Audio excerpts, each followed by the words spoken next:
بسم اللہ الرحمن الرحیم۔ السلام علیکم ورحمۃ اللہ وبرکاتہ۔ سیرت النبی صلی اللہ علیہ وآلہ وسلم، قسط نمبر 5۔ مشرکین مکہ کے معبود ان باطلا آپ صلی اللہ علیہ وآلہ وسلم کی ولادت مبارکہ کے وقت عربیوں اور خصوصاً مشرکین مکہ میں جن بتوں کو بہت اہم جانا جاتا تھا ان کی تفصیل درج ذیل ہے۔ حبل یہ مشرکین مکہ کے سب سے اہم ترین بتوں میں سے ایک تھا۔ دراصل یہ اہل شام کا دیوتا تھا، بعال تھا، جس کے معنی طاقتور کے ہیں اور جسے عربیوں نے حبل کا نام دیا۔ یہ بت قریش مکہ کو انسانی مورت کی شکل میں ملا جو سرخ عقیق سے تراشا ہوا تھا۔ اس کا دایاں ہاتھ ٹوٹا ہوا تھا۔ قریش مکہ نے وہ سونے کا بنوا کر لگا دیا۔ حبل خاص خانہ کعبہ کی چھت پر نصب تھا۔ مشرکین مکہ جنگوں میں اسی حبل کا نام لے کر نعرے لگاتے تھے۔ فتح مکہ کے موقع پر حضرت علی رضی اللہ تعالی عنہ نے اسے پاش کیا۔ عزا مکہ سے چند میل دور وادی نخلہ میں کیکر کے ایک درخت کے نیچے عزا کا تھان تھا، جہاں عزا کا بت نصب تھا، جبکہ خانہ کعبہ میں بھی عزا کا بت رکھا ہوا تھا جسے فتح مکہ کے وقت توڑا گیا، جبکہ وادی نخلہ میں عزا کے اصل بت کو توڑنے کے لیے حضرت خالد بن ولید رضی اللہ تعالی عنہ کو بھیجا گیا۔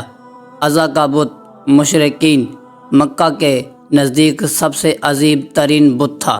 لات یہ طیف میں اس جگہ نصب تھا جہاں آج کل مسجد طیف کا بایاں مینار ہے۔ لات کے معنی ہیں ستو گھولنے والا۔ دراصل یہ ایک شخص تھا جو حاجیوں کو ستو گھول کر پلایا کرتا تھا۔ بعد میں عمر بن لہی کے ایما پر اس کا بت بنا کر اس کی پوجا کی جانے لگی۔ قریش رات سونے سے پہلے عزا اور لات کی پوجا پاٹ کرتے تھے اور قسم بھی انہی بتوں کی کھایا کرتے تھے۔ منات یہ عرب کا سب سے قدیم ترین بت تھا جو مکہ اور مدینہ کے بیچ میں مشلل کے علاقے میں قدید کے مقام پر سمندر کے قریب نصب تھا۔ منات کی پوجا کا آغاز بھی عمر بن لہی نے کیا۔ قبل اوس و خزرج جب حج کر کے واپس مدینہ کو روانہ ہوتے تو منات کے بت کے پاس ہی احرام اتارا کرتے، جبکہ بنو ازد اور بنو غسان تو باقاعدہ اسی بت کا حج بھی کرتے تھے۔ اہل مدینہ کے نزدیک حج کی تکمیل تب تک نہ ہوتی تھی جب تک منات کی پوجا نہ کی جائے۔ اس بت کو بھی نبی کریم صلی اللہ علیہ وآلہ وسلم کے حکم پر فتح مکہ کے لیے جاتے ہوئے حضرت علی رضی اللہ تعالی عنہ نے منہدم کر دیا۔ اصاف و نائلہ یہ انسانی شکل کے بت تھے۔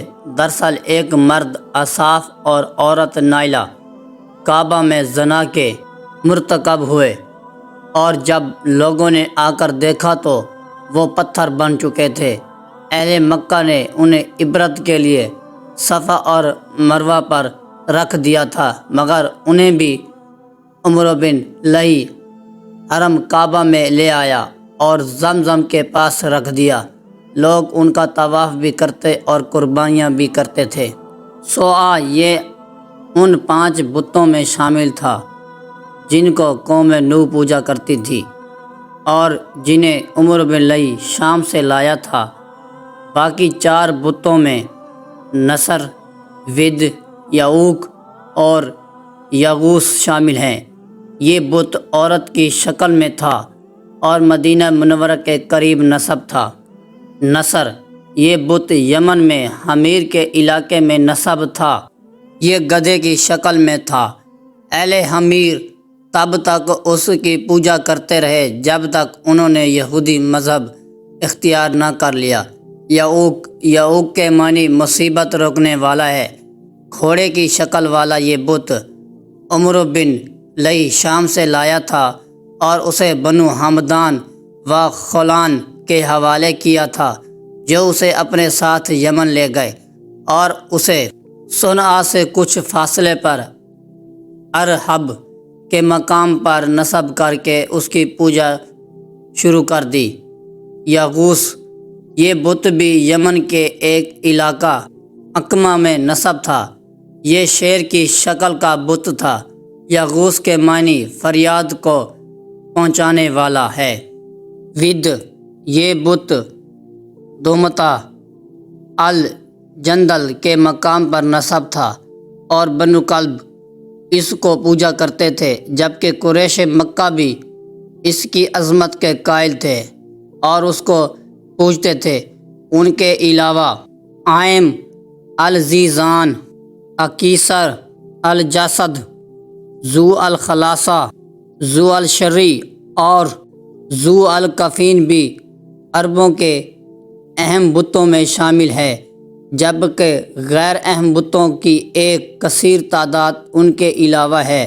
اہل مکہ کے عقائد اور شرکیہ اعمال در حقیقت مشرکین مکہ و عرب ان بتوں کو معبود حقیقی نہیں مانتے تھے، بلکہ وہ اللہ کو ہی واحد معبود حقیقی مانتے تھے۔ وہ ان بتوں کو اللہ کی بارگاہ میں اپنا سفارشی تصور کرتے تھے اور وہ ان بتوں کی تعظیم و عبادت اس اعتقاد کے ساتھ کرتے تھے کہ ان کو اللہ سے قریب کر دیں گے۔ دوسرا، وہ تصور کرتے تھے کہ ان بتوں کو خدائی صفات میں سے قوتیں اور طاقتیں حاصل ہیں، لیکن بہرحال حقیقی رازق و مالک وہ اللہ کو ہی مانتے تھے۔ دراصل مشرک ہوتا ہی وہی ہے جو اللہ کو مان کر پھر اس کی ذات، صفات یا عبادات میں کسی اور کو شریک کرے۔ ان مشرکانہ عقائد کا نتیجہ یہ نکلا کہ مشرکین مکہ بری طرح سے توہم پرستی کا شکار ہو گئے۔ وہ بات سے نیک و بد شگون لیتے اور پھر برے شگون سے بچنے کے لیے کاہنوں کی خدمات حاصل کرتے۔ اسی طرح کاہنوں کا جنتر منتر اور ٹوٹکوں کا کاروبار خوب چمکا ہوا تھا۔ کاہن لوگ جنوں بھوتوں کے مطیع ہونے کا دعویٰ کرتے اور لوگوں کو جھوٹی سچی غیب کی خبریں دیتے تھے۔ شرک و بت پرستی میں ڈوبے یہ عرب انتہا درجے کے رسوم پرست تھے اور جاہلانہ رسوم و رواج کا ایک طویل سلسلہ ان کے ہاں رائج تھا۔ ان کی بت پرستی اور توہم پرستی کی باعث نہایت مضحکہ خیز پہلو بھی مورخین نے بیان کیے ہیں۔ مثلاً سفر پر روانہ ہوتے تو ایک پتھر جیب میں ڈال لیتے۔ راستے میں اگر کوئی اور اچھا پتھر مل جاتا تو پہلے خدا کو جیب سے نکال کر پھینک دیتے اور نئے خدا کی پرستش شروع کر دیتے۔